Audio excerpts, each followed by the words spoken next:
É maio de 1945. Finalmente, a sombra nazista está sendo suspensa.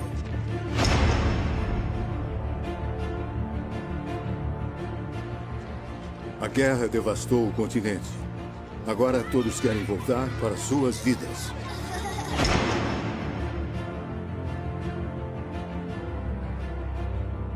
Mas, embora as armas estejam em silêncio, a Segunda Guerra Mundial ainda não acabou. O Terceiro Reich pode ter se rendido, mas a violência não parece ter fim. Ainda por um longo tempo, a Europa continuará encharcada de sangue.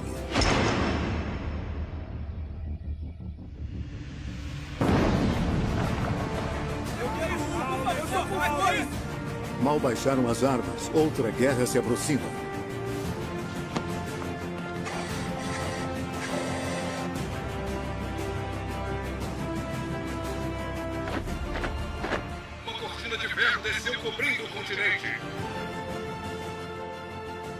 E não tardará antes que a maré ascendente do nazismo abra caminho para outra tirania igualmente temível.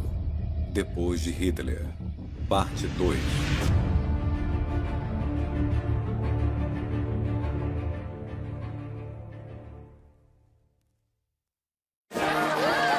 Depois de toda a alegria de 8 de maio de 1945, a Europa ainda está imersa na violência. As purgações estão custando a vida de milhares de vítimas. Os aliados ainda enfrentam enormes desafios. Mais de 40 milhões de pessoas se tornaram refugiados durante os conflitos e agora querem ir para casa. A Alemanha agora está ocupada e dividida em 4 zonas. E as pessoas ainda têm fome. Como pode um continente inteiro devastado ser reconstruído? Nas cidades, a operação de limpeza levará meses. Porém, em 1946, tudo começa a acelerar. As construções de tortura e os velhos bunkers são todos destruídos.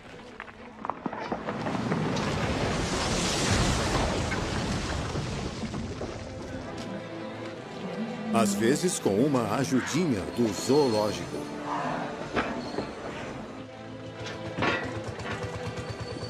E serpenteando pelas ruínas, pequenas ferrovias para retirar todas as toneladas de entulho.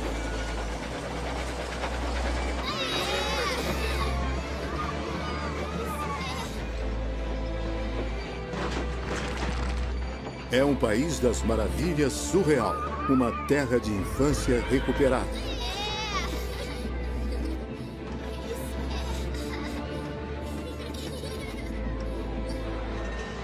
E em Varsóvia, os bondes estão circulando novamente.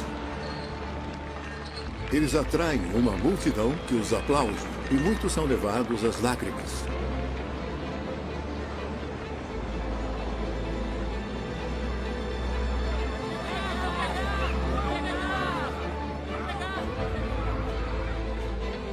Um jornalista polonês disse de seu país: "Para onde se olha, pode-se ver que o trabalho começou. Uma tarefa gigantesca já foi realizada. Há trechos inteiros livres de entulho agora. Atmosfera de barulho, poeira e trabalho, mas também de esperança. As cidades estão emergindo do caos. Stalingrado também está voltando à vida. Afinal, até agora, as feridas da guerra estão sendo remendadas. Há escolas abrindo em meio às ruínas.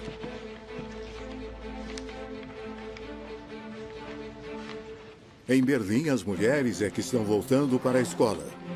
Já que a mão de obra é escassa, elas estão aprendendo a arte da alvenaria.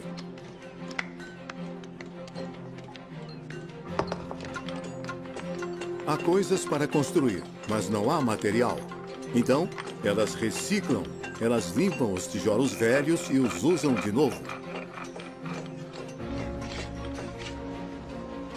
Não há escorredores, então usam capacetes alemães.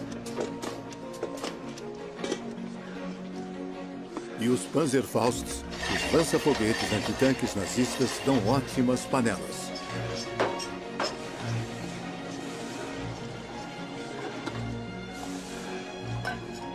conseguem mais milhagem desses pneus velhos na forma de solas novas para os sapatos.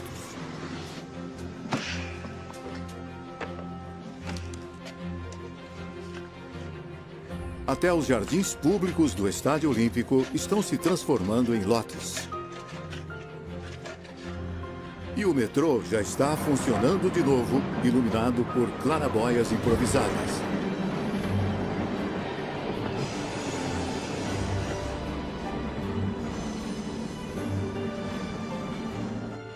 À medida que os meses passam, as pessoas se acostumam com o mundo pós-guerra. Pode passar. Berlim está aprendendo a viver com suas ruínas. Como disse uma berlinense, só de saber que sobrevivemos é o que nos dá força para começar de novo do zero.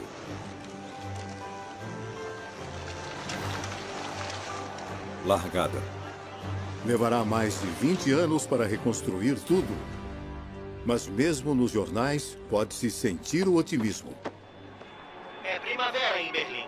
As paredes podem ter sumido, mas dentro de casa a vida continua com grande calma e adaptabilidade. Estão até regando as jardineiras nas janelas. As crianças parecem bem, já que as ruínas são um grande playground. Aqui em Schönenberg, a destruição não consegue perturbar uma soneca idílica relaxando ao sol. Passeios românticos no parque também estão de volta para deleite dos casais. Só que todo esse otimismo esconde muitos problemas. Ainda há centenas de milhares de órfãos perdidos. Em Berlim, Roma, Nápoles e Milão, são pelo menos 20 mil crianças sem lar.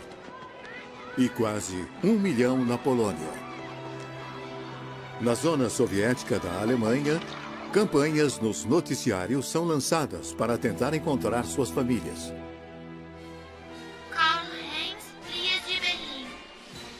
Rostrow de Hasselburg, na Prússia Oriental. Esta criança não tem nome. Foi achada em 24 de janeiro de 1945 na estação de trem Pankow-Schönhaus. Uma menininha de 18 meses encontrada há mais de um ano em um campo aberto de Waldlitz. Cristiana Korber de Denze. Minha mamãe se envenenou e o meu papai estava morando num navio de guerra. Estamos procurando os nossos pais. Quer nos ajudar a achá-los? Quem tiver informações, entre em contato. A campanha será transmitida até a década de 50 e irá ajudar mais de 300 mil crianças a encontrar suas famílias novamente.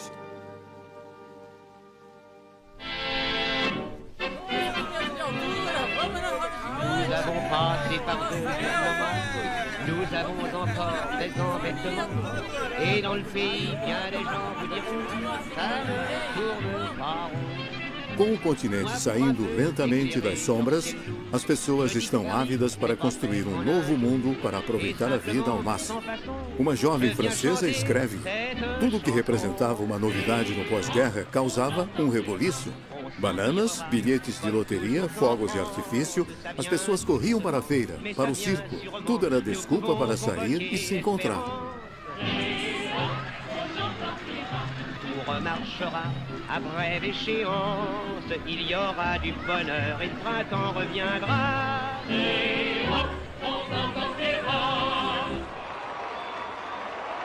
É uma época de reformas. A Itália abole a sua monarquia, que logo será substituída por uma república.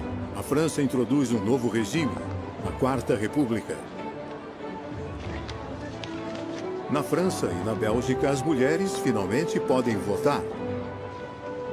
E tanto na França quanto na Grã-Bretanha, os bancos, o transporte público e os fornecedores de energia são todos nacionalizados. O objetivo é transformar a economia, ter certeza de que está funcionando para o interesse de todos, da nação e da prosperidade geral. Na França, o sistema de previdência social é colocado nos trilhos. Já na Grã-Bretanha, é fundado o Serviço de Saúde Nacional, com serviço de saúde para todos. Isso incluirá um raio-x se acharem necessário.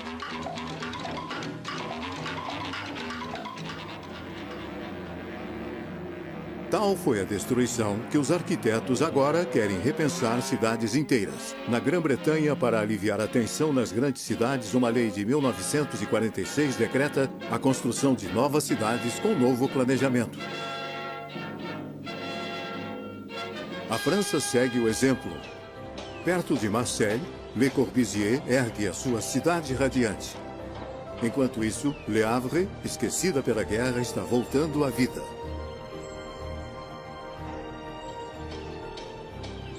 As coisas não vão voltar ao normal ainda por um tempo, mas a reconstrução começou. Outro sinal de esperança para o futuro é o aumento acentuado da natalidade. Os dias à frente agora parecem mais promissores, menos tristes.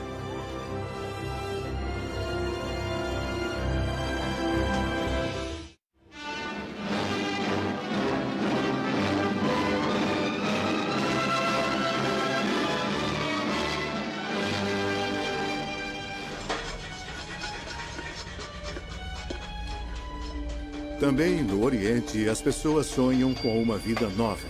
Mas lá, é Moscou que vai ditar as regras. Os estados do leste europeu foram libertados pelo Exército Vermelho. Então, na opinião de Stalin, estão sob seu controle. Para estabelecer seu poder lá sem causar problemas, sua estratégia é colocar comunistas em posições de poder. Na Polônia, na Tchecoslováquia, na Bulgária, na Hungria, os partidos comunistas estão pondo as peças no tabuleiro. Em silêncio, estão tomando todas as posições-chave. Justiça, os militares, política interna, em um maquinário do Estado cada vez mais repressivo. Em público, pelo menos, o único que parece alarmado com tudo isso é o ex-primeiro-ministro britânico Winston Churchill.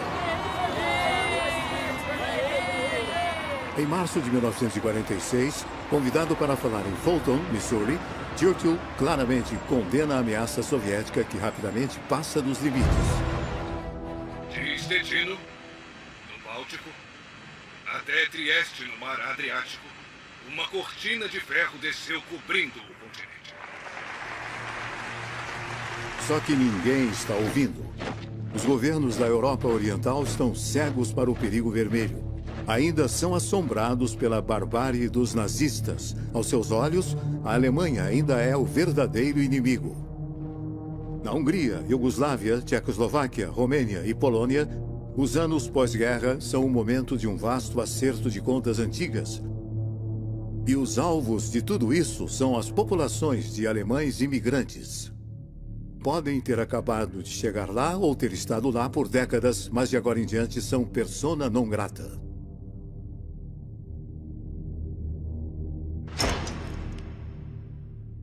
Na Tchecoslováquia, em uma Praga libertada, toda a população que fala alemão recebe ordem de usar suásticas ou faixas brancas nos braços. Estão proibidos de ir ao teatro, comer em restaurantes ou mesmo caminhar no parque. Estão sob toque de recolher também. E as autoridades tchecas vão ainda mais longe. Desprovidos de sua nacionalidade, muitos alemães agora são deportados. Há tantos refugiados que famílias inteiras são reunidas em acampamentos.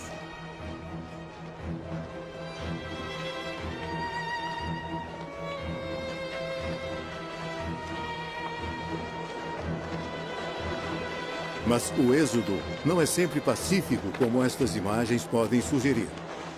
As autoridades tchecas acusam os alemães de todos os tipos de maldade.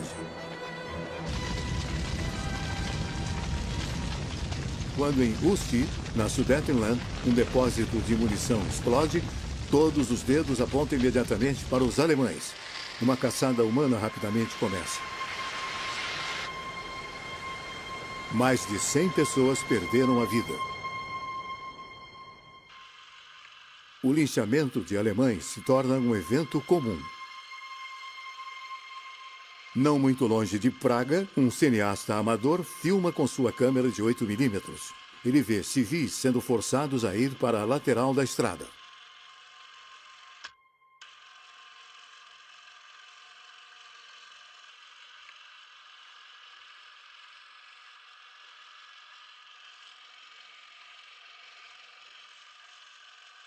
Milhares de alemães são executados assim.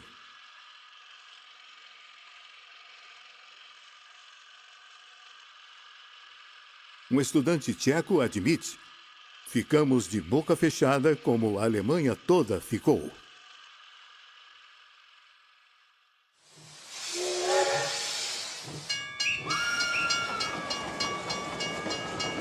Mais de 2 milhões de tchecos de origem alemã foram expulsos para o deleite da imprensa.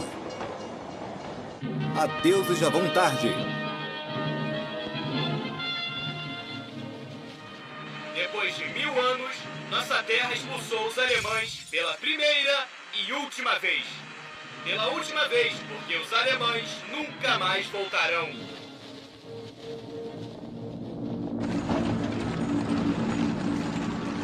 Os poloneses também estão se vingando dos seus antigos opressores.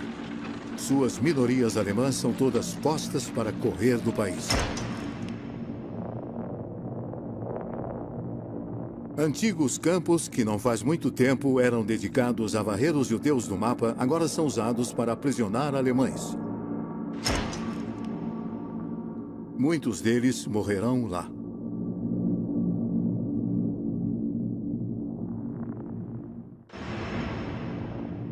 Essa expulsão dos alemães também é obra dos soviéticos.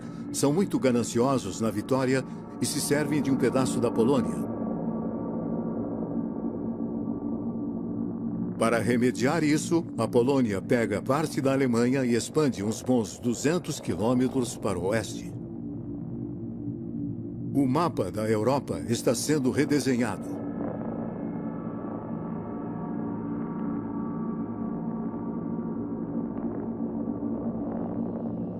De 1945 a 1947, as populações que falam alemão são expulsas da Europa Oriental.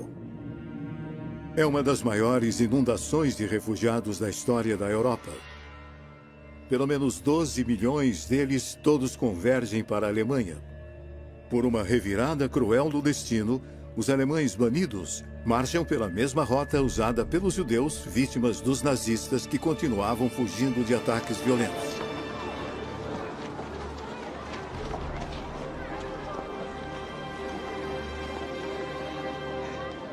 Como um coronel britânico diz, tendemos a considerar a Alemanha ocupada como uma lixeira para papel, com uma capacidade ilimitada para o lixo indesejado do mundo.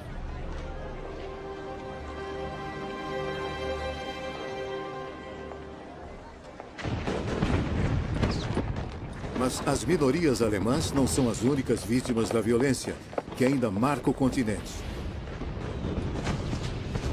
A purificação étnica, o acerto de contas antigas, estão por toda parte. Como se a guerra tivesse feito desaparecer todos os códigos morais. Na Polônia, as milícias do nacionalismo estão dizimando as minorias ucranianas. Militantes ucranianos respondem, massacrando ou expulsando suas minorias polonesas. Na Iugoslávia, o Marechal Tito assassina os ustates croatas que colaboraram com Hitler em um reinado de terror.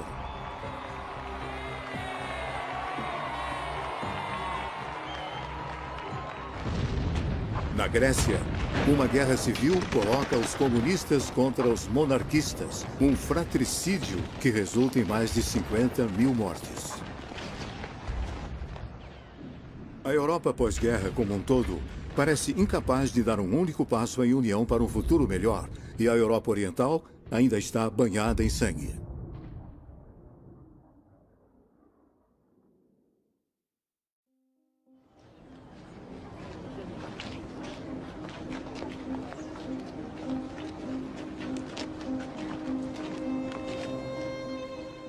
Em 1947, os prisioneiros de guerra alemães continuam a ser explorados pelos países vencedores. E embora no Ocidente alguns finalmente serão aceitos pelos moradores, No Oriente, eles ainda estão sendo detidos em condições pavorosas. Os russos, ao que parece, nunca esquecem.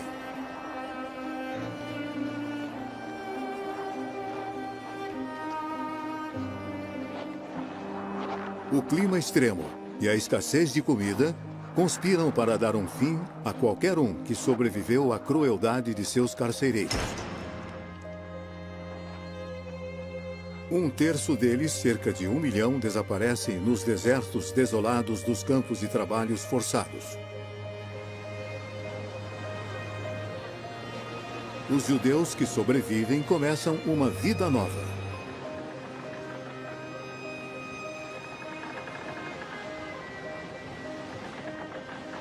Muitos deles se juntam para a viagem para a Palestina, atualmente sob controle britânico. Quando partem, é em barcos clandestinos. Em 1947, uma banheira velha, rebatizada de O Êxodo, transportava mais de 4.500 refugiados. Mas a Marinha Real se recusa a deixar os judeus entrarem em sua terra prometida. Em vez disso, são transferidos para navios-prisão. O que é pior, os britânicos então os levam de volta para a Alemanha, onde se veem de volta aos campos de concentração. Há um protesto mundial.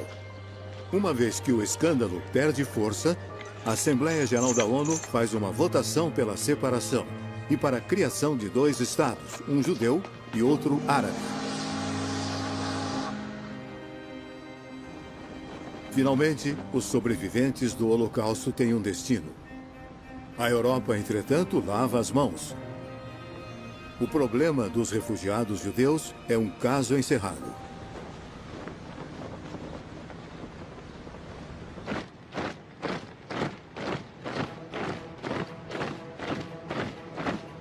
Para os Estados Unidos, junto com seus aliados franceses e britânicos, a Alemanha tem representado o maior perigo. Mas com a estalinização desenfreada da Europa Oriental, as coisas mudaram. Em março de 1947, um ano após o discurso da Cortina de Ferro de Churchill, Harry Truman faz um discurso para o Congresso que mudará a face da Europa pós-guerra. A expansão militar soviética tem que ser contida, ajudando aqueles que resistem ao seu aperto. Acredito que tem que ser a política dos Estados Unidos. Apoiar os povos livres que resistem à tentativa de subjugação pelas minorias armadas ou pelas pressões externas. A própria existência do Estado grego é hoje ameaçada pelas atividades terroristas de milhares de homens armados, liderados pelos comunistas. Temos que agir imediatamente e com bastante rapidez. Para evitar que a guerra civil na Grécia divida o país nas mãos dos comunistas, Washington concede ajuda militar a Atenas, junto com uma injeção de vários milhões de dólares. Mas Truman tem outra questão. O perigo principal, ele avisa, não está na ameaça militar soviética, uma vez que os russos não têm a bomba. Não, ela vem da pobreza.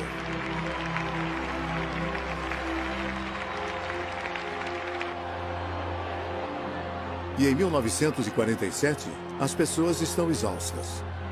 A economia ainda não está de pé. Na Itália, na França, milhões ainda estão precariamente abrigados e o pão ainda é racionado. Pão para os idosos, nossos 60%.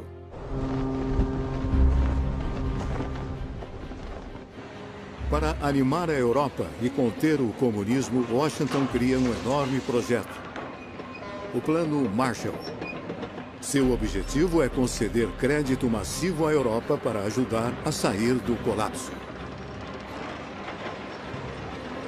Matérias-primas e maquinário são despachados para o resgate do velho continente. Países Baixos, para a recuperação da Europa, fornecido pelos Estados Unidos.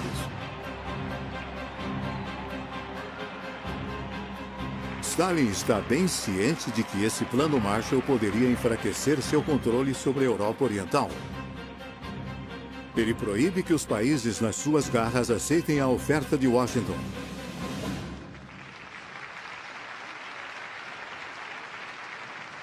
Para impedir o Plano Marshall e refrear a influência americana na Europa, põe suas cartas na mesa.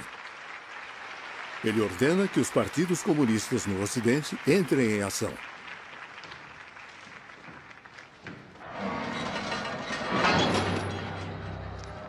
As massas estão esgotadas e não precisam de muito convencimento para baixar as ferramentas. E com as palavras de Stalin em seus ouvidos, eles agora aceleram o passo. Tanto na França quanto na Itália, os comunistas ficam atrás das greves que rapidamente se proliferam. Parece o início de uma guerra civil. O governo francês teme um golpe, e não sem motivo. Todo o caos e ruptura estão começando a se inflamar.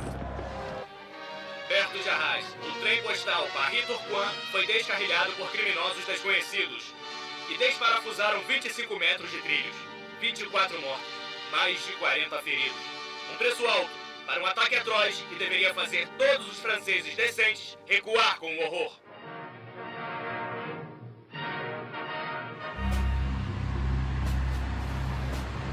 Em sua tentativa de conter a situação, o ministro do Interior socialista, Jules Bock, resolve endurecer. Ele convoca 80 mil reservistas e dá permissão para atirar. Numa questão de semanas, a ordem é restaurada à custa de algumas vidas. Mas os comunistas não conseguiram frustrar o Plano Marshall.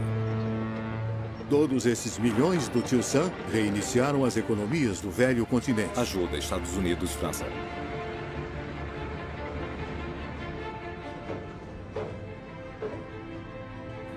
Os fazendeiros veem suas colheitas voltarem aos níveis do pré-guerra e logo até mesmo os superando.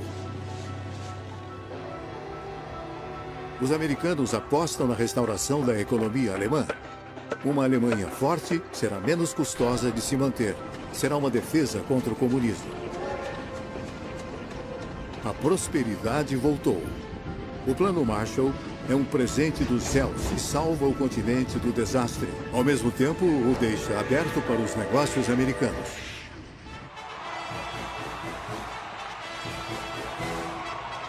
Stalin tem seus próprios planos para deter o capitalismo em seu curso. O nome do jogo é Fusão e Aquisição, feito em Moscou. O soberano do Kremlin encorajou os comunistas a entrar no governo, mas agora ele quer que eles erradiquem os outros partidos com os quais estavam associados. É o nascimento do Estado de Partido Único. Na Romênia, os conservadores são expulsos, a administração é purificada, 1000 magistrados são removidos e as eleições são fraudadas. Os comunistas agora estão no poder. O jovem rei Miguel é forçado a abdicar. Na Hungria, o primeiro-ministro Ferenc Nagy enfrenta os comunistas. Em junho de 1947, seu filho é sequestrado. Ele renuncia, paga o resgate e se aposenta nos Estados Unidos. 3 meses depois, na Bulgária, o duro líder do Partido Comunista Stalinista, Georgy Dimitrov, chega ao poder. Seu rival, Nikolai Petkov, é imediatamente preso e condenado à morte. Ele é enforcado em setembro de 1947. Enquanto isso, na Polônia, Stanisław Nikolaichi, líder do Partido do Povo polonês, se pronuncia contra o Partido Comunista.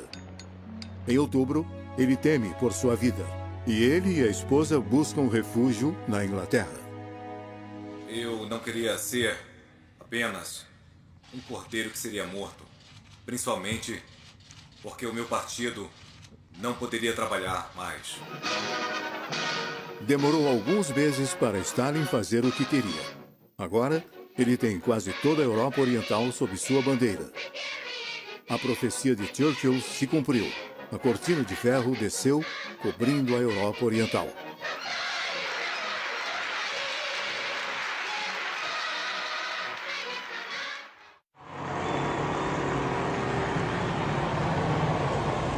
Mas um país não cedeu, a Tchecoslováquia. O presidente Edivar Benesch sempre tentou manter relações cordiais com a União Soviética. Defrontada com a oposição de Stalin ao Plano Marshall, uma delegação tcheca vai para o Kremlin para tentar fazê-lo mudar de ideia. Mas em vão. Na volta, o ministro do Estrangeiro, Ian Masaryk, diz: "Eu saí para Moscou como ministro de um Estado soberano. Estou voltando como um boneco do Stalin."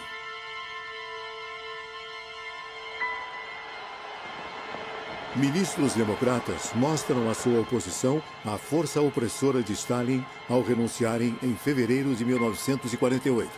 Os comunistas não demoram a reagir. Eles agitam a população e dão armas às milícias dos trabalhadores. 200.000 pessoas vão às ruas. Uma greve geral é convocada. Para evitar uma guerra civil, o presidente Benesch não tem escolha, além de aceitar a formação de um governo de maioria comunista liderado por Klement Gottwald, secretário-geral do Partido Comunista Tcheco. É um golpe de Estado. Hoje nós não somos mais órfãos. Somos membros de uma grande família eslávica. E a União Soviética é a cabeça. Uma força nunca vista neste mundo e que ninguém irá derrotar.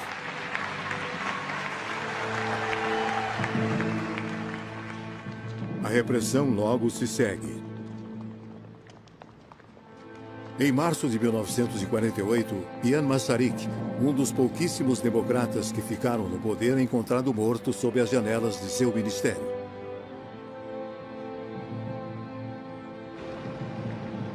Será que foi suicídio em protesto ao golpe comunista ou foi assassinato?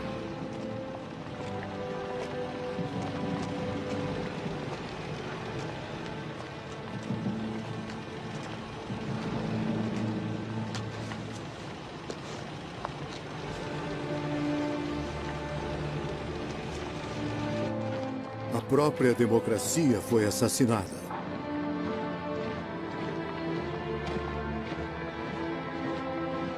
Os comunistas agora mandam em tudo. O presidente Benesch morre alguns meses depois. Gottwald é eleito presidente da República. A Tchecoslováquia também desaparece atrás da cortina de ferro.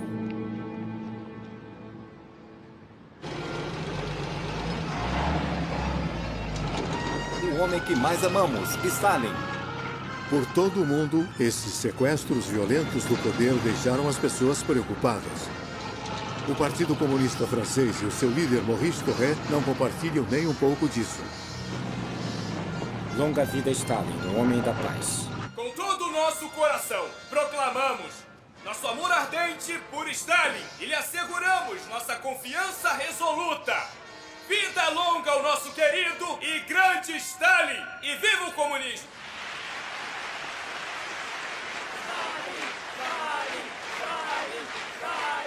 O golpe de Praga, no entanto, não ficou sem consequências. Com os soviéticos tão gananciosos, uma coisa agora é clara. Não é mais possível co-administrar a Alemanha com a União Soviética. Combinando suas zonas de ocupação, o Ocidente considera a criação de uma Alemanha Ocidental independente, sob a proteção de Washington.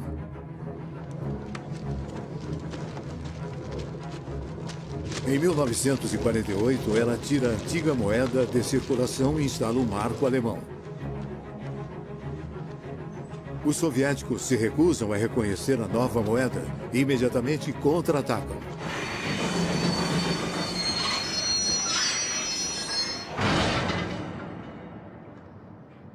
Em junho de 1948, começam a cortar todas as rotas de suprimentos para Berlim Ocidental. Nenhum trem, nenhum carro pode passar. Stalin quer a cidade inteira para ele mesmo. Sem eletricidade, todas as fábricas fecham. A cidade agora está bloqueada do resto do mundo. Mais de 2 milhões de berlinenses carecem de suprimentos, senão morrerão de fome. Só há uma maneira de fazer os suprimentos irem até Berlim Ocidental e evitar que caiam nas mãos dos soviéticos. Siga-me. Os Estados Unidos e seus aliados organizam um gigantesco transporte aéreo.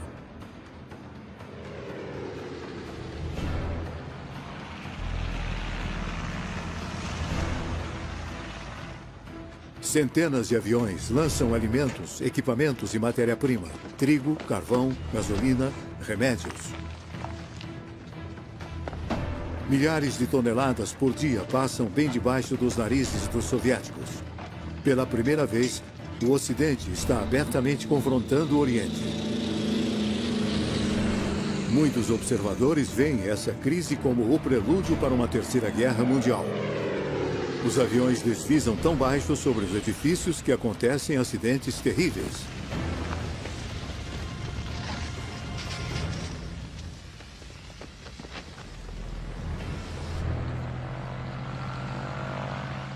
O Ocidente não vai deixar Berlim para os comunistas.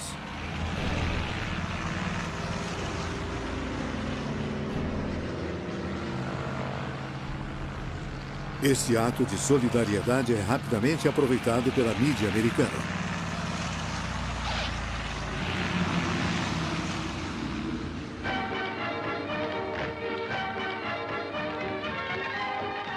Toda Hollywood vai direto para Berlim. Bob Hope faz palhaçadas. O famoso compositor Irving Berlin vem dar seu apoio aos pilotos do mundo livre. Operation Vittles, we'll soon be on our way, with coal and wheat and hay, and everything's okay. Operation Vittles, as in the sky we go, we won't forget to blow a kiss to Uncle Joe. Há apenas 3 anos, bombardeiros aliados estavam acabando com Berlim. Hoje estão alimentando-a. As pessoas se alinham nas pistas e berram para os pilotos: não nos abandonem. Se perdemos nossa liberdade, nunca mais a recuperaremos.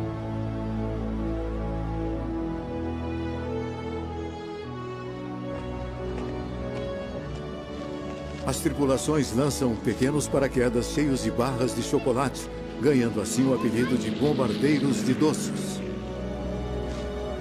As crianças berlinenses ficam fora de si de felicidade. Também quero. Os pilotos americanos estão abastecendo a cidade não apenas com comida, mas também com esperança. O aeródromo Rhein-Main teve uma semana mais cheia do que o de costume, com todos os novos esquadrões designados para o transporte aéreo. Eis alguns jovens pilotos corajosos planejando a missão de hoje. Você vai decolar com esse tempo? Claro, o povo de Berlim precisa de mim.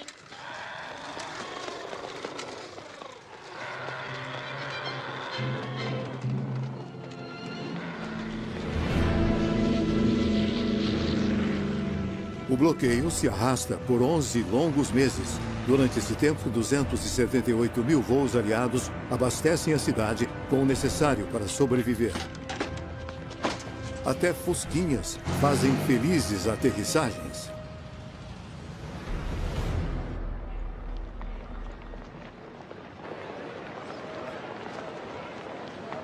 Nos céus, a batalha continua, mas as coisas estão esquentando em terra também.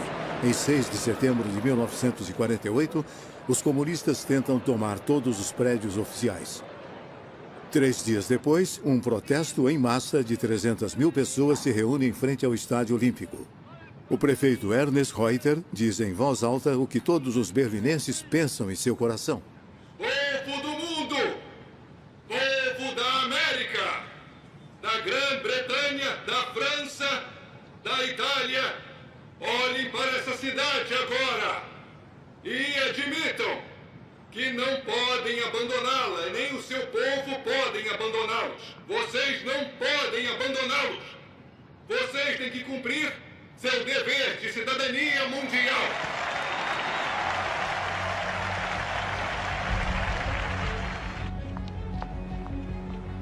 Os que protestam derrubam a bandeira vermelha que está ondulando no portão de Brandemburgo.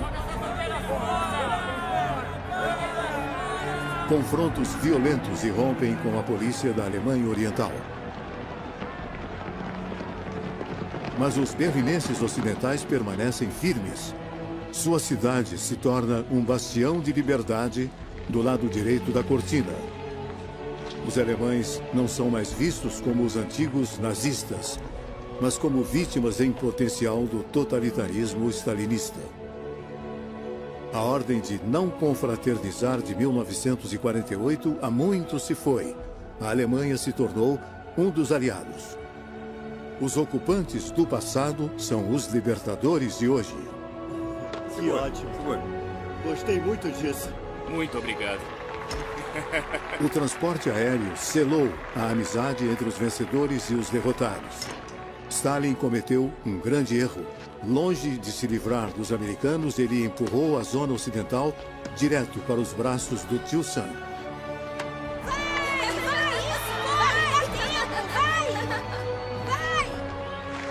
O bloqueio leva o Ocidente a entrar em uma aliança defensiva. Desta vez não contra a Alemanha, mas contra a União Soviética. Em 4 de abril de 1949, 12 países se tornam Estados-membros da OTAN.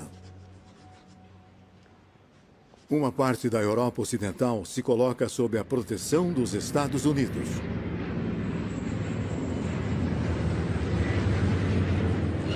O bloqueio é suspenso. Meia-noite. As barreiras são erguidas. O bloqueio acabou.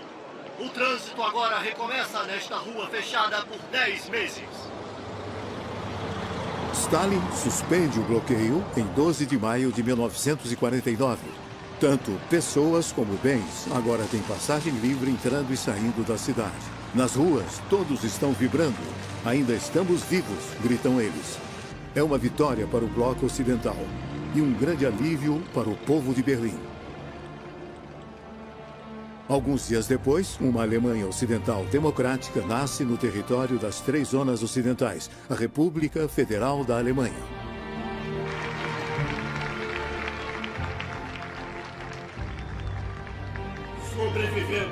Sobrevivemos a tudo.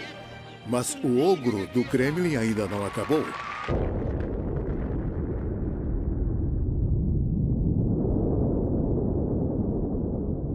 Em setembro de 1949, o primeiro teste nuclear soviético acontece. A União Soviética agora tem sua própria bomba atômica.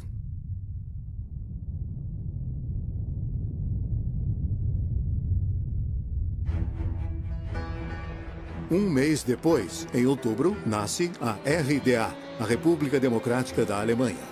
Uma Alemanha comunista do lado soviético da cortina, com suas próprias instituições e sua própria polícia política, que revive lembranças desagradáveis. Os nazistas deram lugar ao perigo vermelho.